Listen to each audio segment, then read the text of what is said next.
decade, there's a female artist that that is so successful that sets up a trend for a whole new decade. Late 90s and early 2000, there was Britney Spears, Avril Lavigne, Taylor Swift, and so on. All of them followed a path where they have their good girl gone bad moment and they get so much hate for it, but I am whole. Whatever, my question is, who is the next teenage role model? Olivia Rodrigo is gonna be the influential artist of the next decade. But she's put out just a single album, so why? Success in the music industry is not just vocals, it's also team management, perfect timing, and lately knowing how to run social media viral content. Yeah. This is why I'm starting this new series of career analysis of different artists that might make it in the future. So I made a list of points and I'm gonna attribute a score at the end of this video. People love to identify themselves with a celebrity, especially teenagers. But the issue with that is that we grow up, we get a job, we get different interests in finance and all that, and we kind of stop making that artist that we loved when we were teens relatable right now to a young worldwide audience. Olivia made her debut in 2015, but what really put her on the spotlight was Disney acting. And Disney loves to make money out of this. So they really had to create an alternative Taylor Swift because at the moment there's no real America's sweetheart coming from Disney. So they let her build a small fan base, and to make her debut go viral, they made all the right decisions that I'm gonna speak later on about. Similar to Selena Demi Miley, she has that like cute vibe and innocent. People love to watch. Is it enough to win Artist of the Decade?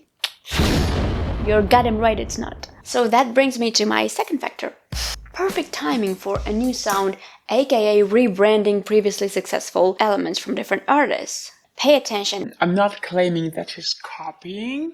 By this time, you must have noticed that she reminds us of Taylor Swift with driver's license on songwriting, but kind of also reminds us of Avril Lavigne with Good For You for the punk vibe. And then there's a view, it reminds us of Billie Eilish in terms of vibrato on the low notes, but it's also Taylor Swift and like a little bit of the word. And see where I'm going with this?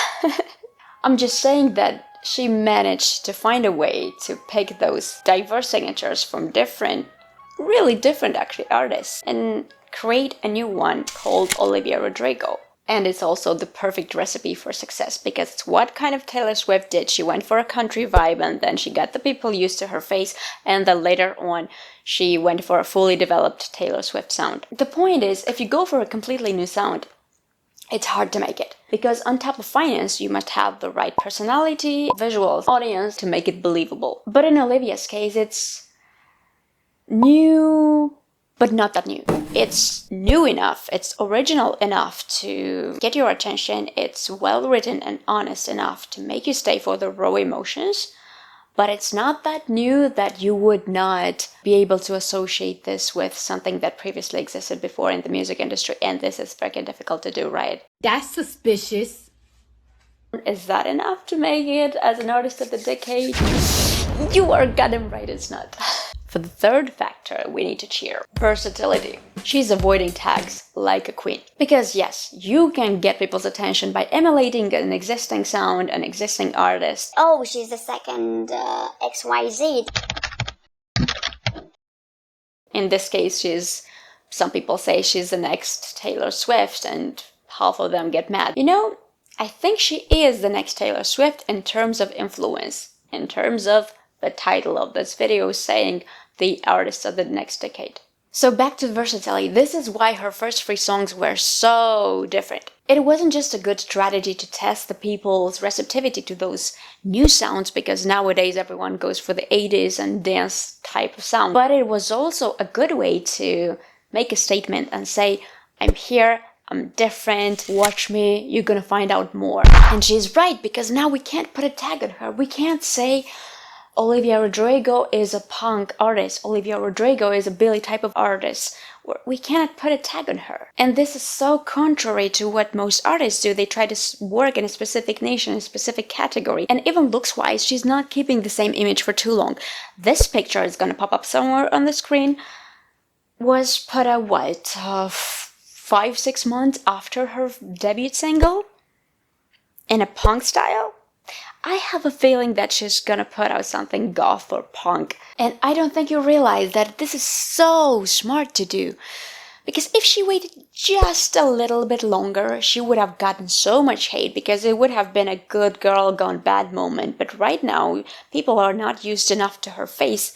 So she's able to change and switch images every 10 seconds. So I think that she's just gonna get people used to wait for what she's gonna do next. Her team manager, Kristen Smith, a very intelligent woman, she won Executive of the Week on Billboard when Driver's License was out, and I'm gonna read what she said. I think something important we talked about very early was not rushing things and taking the time to really let her organically develop her sound and style. About that, remember the drama in January around Joshua, Sabrina, and Olivia when they all put out their songs and videos pretty much at the same time?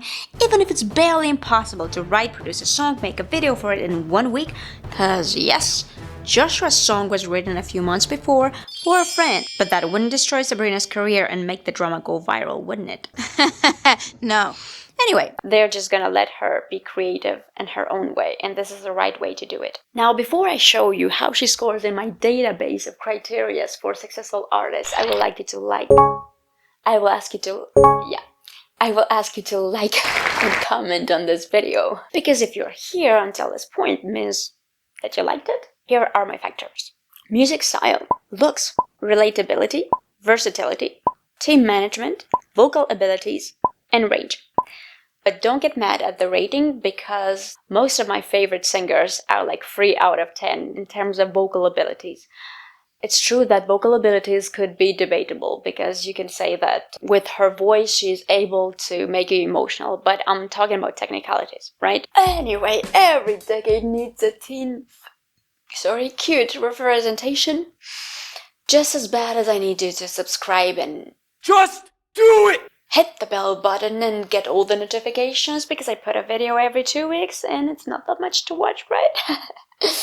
Cheers from your Saiko.